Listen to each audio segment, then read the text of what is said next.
বহুত ভাল দেখিছোঁ। আপোনালোকেও দেখা পাইছে মানুহৰ উৎসাহ কেনেকুৱা, কেনেকৈ মানুহে আজি কংগ্ৰেছক বিচাৰিছে এই কথাটো আপোনালোকেও দেখিছে। এই উৎসাহটো কেৱল ইয়াত নহয়, আপোনালোকে এইটো নাভাবিব কেৱল মাইনৰিটি, মেজৰিটি চবতে এই উৎসাহ আছে আৰু আমাৰ জিকাৰ চান্স সম্পূৰ্ণ আছে।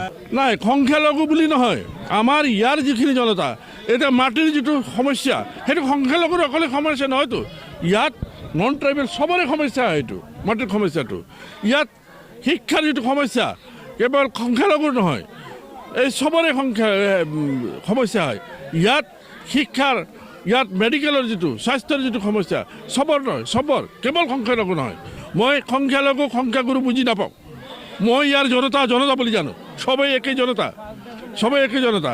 এতিয়া কৃষি ক্ষেত্ৰত গোটেই মাজবাটখন পিছ পৰি আছে, গোটেই মাজবাটখন পিছ পৰি আছে। সেইটো কেৱল সংখ্যালঘুৰ কাৰণে, ইয়াৰ চব জনতাৰ কাৰণে এইটো অসুবিধাৰ কথা হৈছে। এইবোৰ ইছ্যু আমাৰ পথ থাকিব।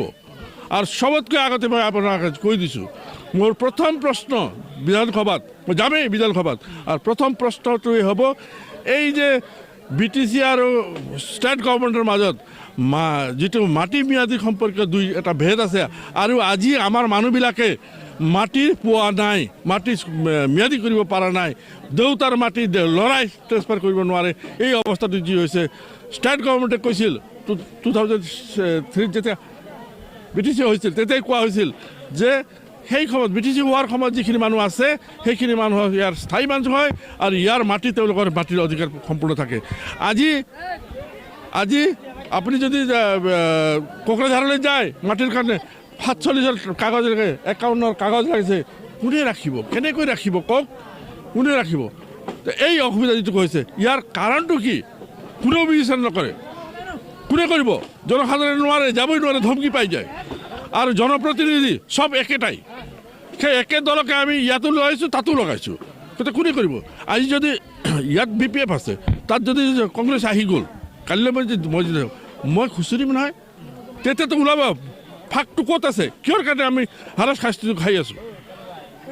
এইবোৰ ইছ্যু নাজানো, মই শুনা নাই, কিন্তু মই নাভাবোঁ যে মন্ত্ৰীদেৱে, চৰণ বড়োদেৱে ইমান তলত গৈ কথা ক'ব। মই নাজানো, নাভাবোঁ। তেখেতে জানে গোটেইখিনি কথা। মইতো কৈছোঁ ইয়াত তেখেতৰ এগেইনষ্টত নহয়, মই ইয়াত মই ইয়াৰ NDAৰ এগেইনষ্টত মই ইলেকশ্যন খেলি আছোঁ। মই মন্ত্ৰী চৰণ বড়োৰ একদম ভাল হেৰি আছে, ৰিলেশ্যন আছে, তেখেতৰ পাৰ্চনেল ৰিলেশ্যন। তেখেতে সিমান তললৈকে গৈ ক'ব বুলি মই ভাবা নাই। যদি কৈছে মই আচৰিত। ৰাইজৰ সহায়তো দেখা পাইছে। আপোনালোকে মোৰ লগত পিছে পিছে আহক, মই যেতিয়া 28 তাৰিখৰ পৰা যেতিয়া জেনেৰেল এৰিয়াত মই সোমাই যাম গম পাব। মানুহে এতিয়া বিচাৰিছে এইটোৱে দেখা দিব। এই যে 2001ৰ কথাটো আপোনালোকে লক্ষ্য কৰিব। 2001ত এনেকুৱা এটা অৱস্থা হৈছিল যে কংগ্ৰেছ বুলি ক'বলৈ ভয় খাইছিল মানুহে, কংগ্ৰেছ বুলি ক'বলৈ ভয় খাইছিল, কংগ্ৰেছৰ টিকট ল'বলৈ ভয় খাইছিল।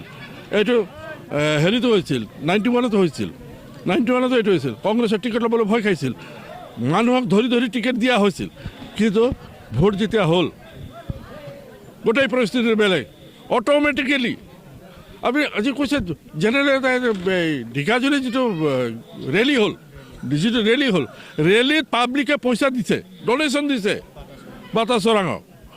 এইটো বাটাচৰাঙৰ পইচা বিচৰা নাই নহয় তাত, আৰু নিজস্বভাৱে আহিছে মানুহখিনি। আৰু তাৰপিছত আমাৰ অশোক সিংহাল ডাঙৰীয়াই তাত কয় বোলে ইয়াত নাই কংগ্ৰেছ, সপোনত আছে। আপুনি বিধানসভালৈ যাব একদম থিৰাং, এইটো কোনো চিন্তা নাই। আপোনালোকে হিচাপ কৰি পাইছে, ময়ো পাইছোঁ।